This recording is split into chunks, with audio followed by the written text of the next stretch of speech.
She was hilarious. Come on, give it up. Give it up for her. Jeez, I was locked up one time too. Hope I had a bigger bed in jail than this stage, honestly. So guys, yeah, you know, a couple people here don't know me. My name's Vito Glazers. I've got a couple Emmy nominations. I made millions of dollars in celebrity collaborations. But the highlight of my Hollywood career is playing Jay Davis' basement show over here in his broken stage. Getting paid in this one beer. I didn't even drink this. I didn't even get going. It's all good. Very grateful to be here. Thank you for everybody who came out. Guys, everybody from Fisher Capital, give them a round of applause. Very grateful to have you guys out here, and guys, we're just gonna have a lot of fun. I love Hollywood. I love being. I've been here 15 years, and there's always something new. But the other day, I'm walking down the street, and I walk by a protest, and this girl comes up to me. She screams right in my face. She goes, "Free Palestine!" And I said, you know, what's the problem with you girls in LA? You don't even know me. You already want something free, you know?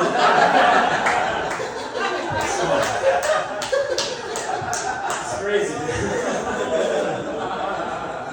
And they're not the only ones. These college kids aren't the only ones that are entitled. You know who's really entitled out here?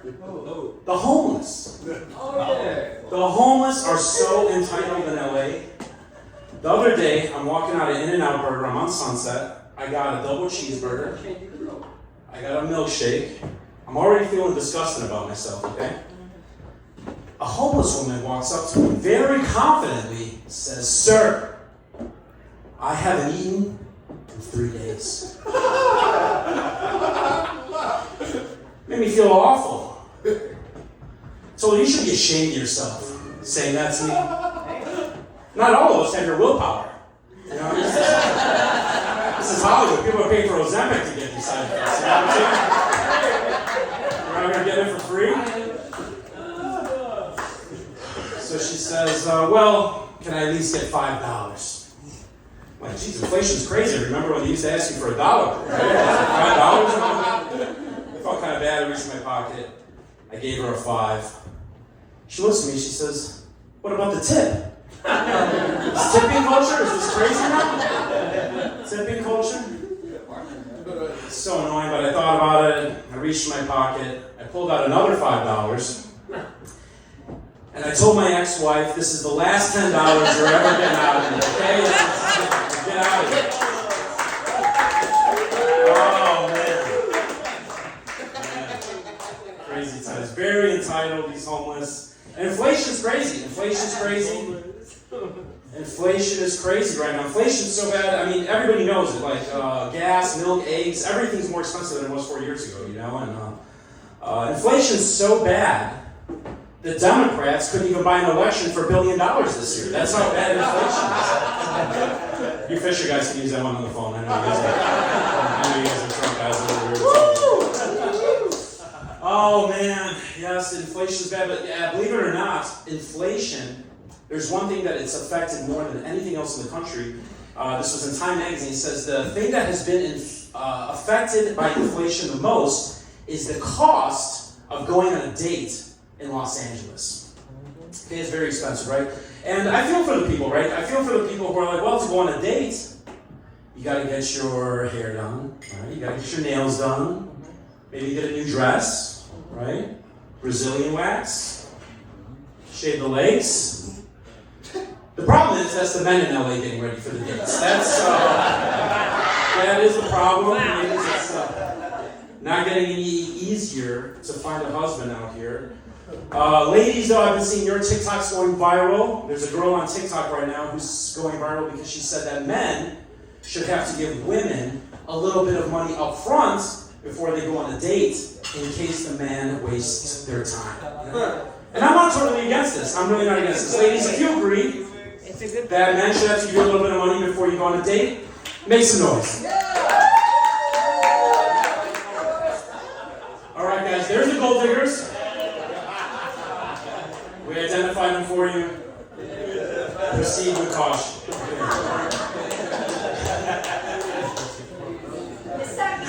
Oh, you know, the shoe fits on you. It's all right.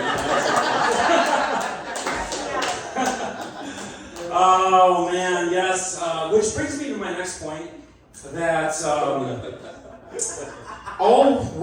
many women in Southern California are somewhat on the spectrum of being an escort. And before you get upset about that, hear me out. Yeah, hear me out. And it might just be the women that I date. Because the girls that I date, they'll do anything for money. Except get a job. Except get a job. That's pretty much where they draw the line. When was the last time you had a job? I didn't get a lot of say there. Yeah, they're bartenders. That's what they call them. Yeah. So here's the reality, fellas. Listen, we're either going to pay for the night, okay? We're going to pay for the wedding.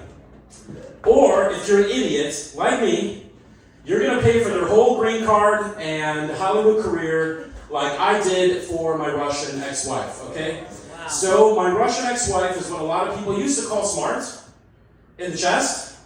It's a very popular term in Beverly Hills. I guess you don't hang out there enough. Oh, man. Say that again. There you go. Oh, that was the most English I've heard out of somebody who looked like him all weekend. That was cool. That was good. Very good. Yes, I was paying off my break. Keep it up. I like that. Next thing you know, you'll be busting tables here, bro. We're gonna, you're on your way. I'm gonna blow you guys' mind just so they want the mala. Yo también hablo comedia en español. No se preocupan. You guys are gonna join me after the show. It's all good. So we're all cool. Oh man. So yes, the Russian ex-wife. She was smart in the chest. Now, people used to tell me all the time, like, Vito, you have a trophy wife, right? She was a very beautiful girl. And then he would talk to her for 5 minutes. They started wondering what place I came in. Oh man. I remember it was a very sad day for me. It was the day that I knew I was going to get divorced. It was a really hard day. We got in this big fight, and I looked at her and I said, how could somebody so beautiful be so stupid? Wow. And she said to me, Vito, God made me beautiful, so you would be attracted to me. She said, God made me stupid, so I would be attracted to you. Now, if she had actually said something that smart, I'd probably still be with her. I actually had to make it up for her because I grew up on her so much in the show. I want to give her a chance. But no, the reality is I had to make that up about myself to justify the next thing I'm going to say, which is this is my favorite part of the show. This is what I call my therapy. And basically, before I get into this, I want to preface it by saying that anything I say about her being dumb, I truly mean doubly about myself, because I'm the one who created the monster. I spoiled her rotten, and it really got to her head. But when I say this girl was so dumb, I need you guys to say, how dumb was she? Oh, I love logic, okay? So, this girl was so dumb. How dumb was she? This girl was so dumb, when I met her, I asked her if she was on the pill. She thought I meant Xanax. Not my best word. This girl was so dumb. How dumb was she? I was concerned, so I took her for an IQ test. A doctor called me with the results. They came back negative. So dumb. This girl was so dumb. How dumb was she? This is a 100% true story. It actually happened like 5 minutes away from here. We're at an African-American director's house in Hollywood. We're talking about all kinds of movies. We're talking about Scarface and Pulp Fiction. And he goes to me, and he comes up to us, and he looks at her, and he says, hey, do you like dark comedies? She looks him right in the face, and in the worst Russian accent you've ever heard in your life, she says, yes, I love Dave Chappelle and Kevin Hart movies. So embarrassing. Before I had a chance to intervene, she doubled down. She said, and I like dark music too. I love Chris Brown songs. That's when I drew the line. I pulled her aside. I said, listen, in LA, we call Chris Brown's music black. And blue music. Oh, if that one took you a second to get, you probably went to school with my ex-wife. All right. All right, so now I've ripped on her enough. Now I'm going to tell you guys how dumb I am. Is that okay? Yeah. Okay. I'm so dumb. My ex-wife and I got married. How dumb are you? That's the next season. I married my ex-wife 42 days after we met. Can you believe that? 42 days after we met, she flies to the LAX. 42 days later, we're married. We're spending every minute of every day together. Okay, we're going to comedy shows. We're going to brunch. We're going to dinner. This girl would not kiss me until the third date. Oh, hell no. Which made the sex on the first 2 dates really awkward. You know? Like, look at this white giant fucking talking in Spanish. That never even happened. I didn't even speak Spanish. We got married at my kitchen table in Irvine, California. But yes, the good news is that after the third date, she stopped charging me $1,000 a day.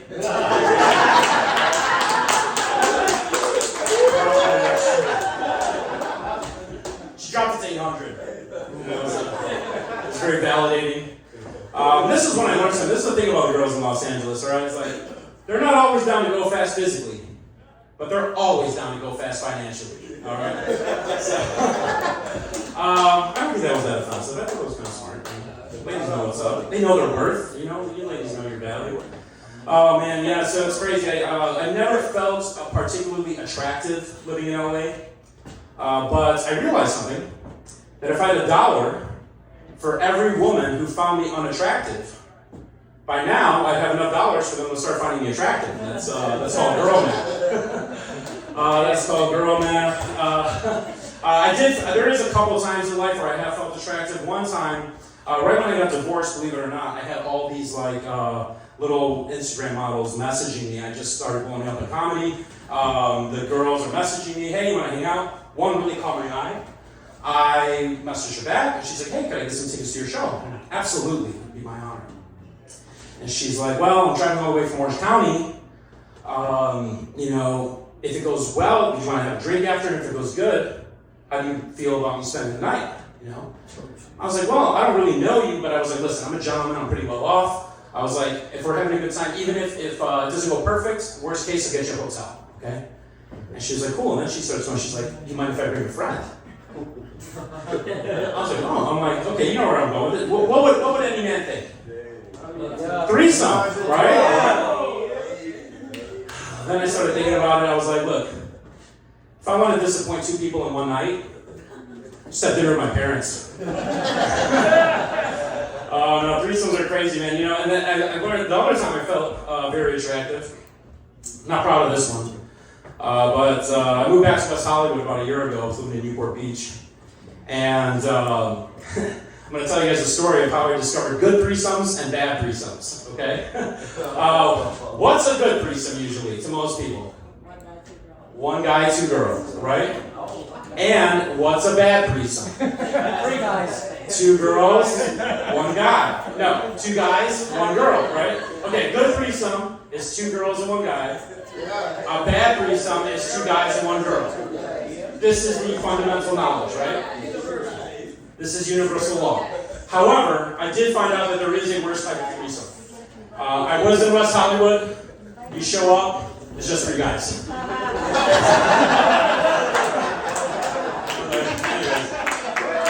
Although I did feel attractive.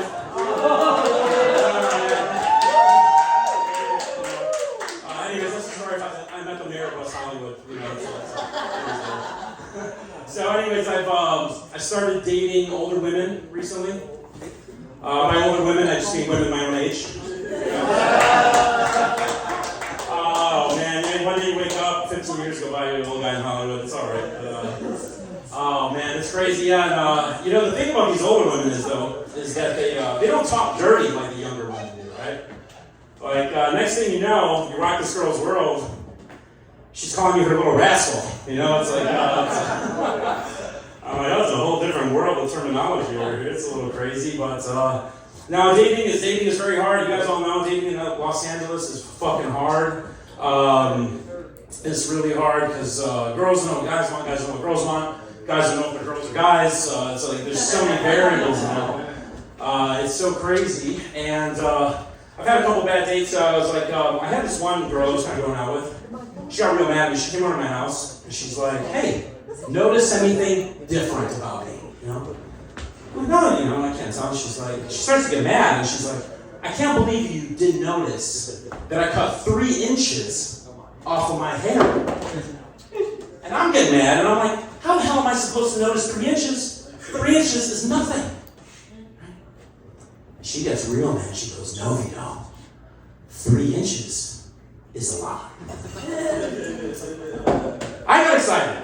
You know, I said, "Amy, do I got some good news for you?"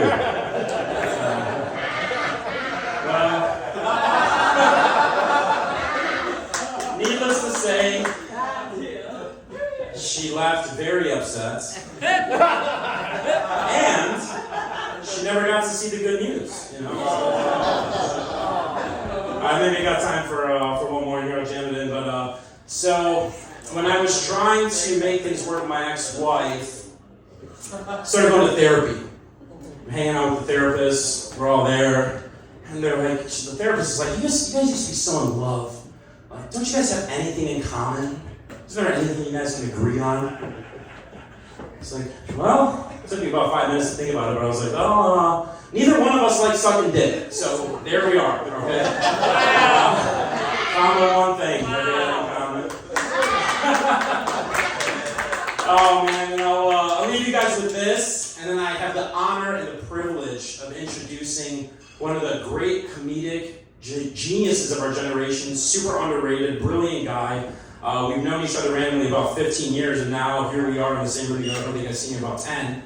But I'm going to leave you guys with this joke, and then I'm going to introduce you to somebody really cool. So I want you guys to stick around. Don't go to the bathroom. Now's not the time to leave. It's the last comic. There's a reason he's headlining. The guy's a masterpiece of a comedian. So I'm going to tell you guys this last joke. Actually, after I finished up with the therapy, I ended up getting divorced anyway. A month later, the therapist actually called me and asked me on a date. True story. She hits me up. We end up going, I said, you know, she seemed like a smart girl. We go out, I said, "Analyze me." Well, your English is getting much better, yes. As opposed to when I look at you and think the rapist, but it's spelled the same way. I know English is a hard language. Yes, the therapist, I go on a date with the therapist. She seems like a smart girl. I said, "Analyze me." She's like, "Well, you're severely insecure. You have a lot of emotional issues." She's like, "You're probably a narcissist." I'm like, "Yeah, like you can tell all that from a blowjob." Anyways, guys, I want you to put your hands together for one of the best podcasters who runs a podcast called Last Week I Heard. Who hosts our show. Guys, stand up, give a round of applause, give it up for Ben Gleib.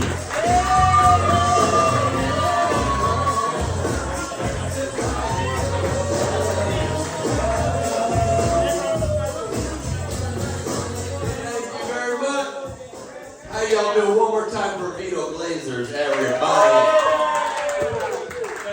Yeah. Y'all doing good?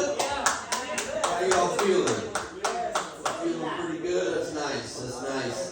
You're just punching in the air. Never seen that. Mid-comedy show. That is the weirdest. This dude stood up and just shadow boxed.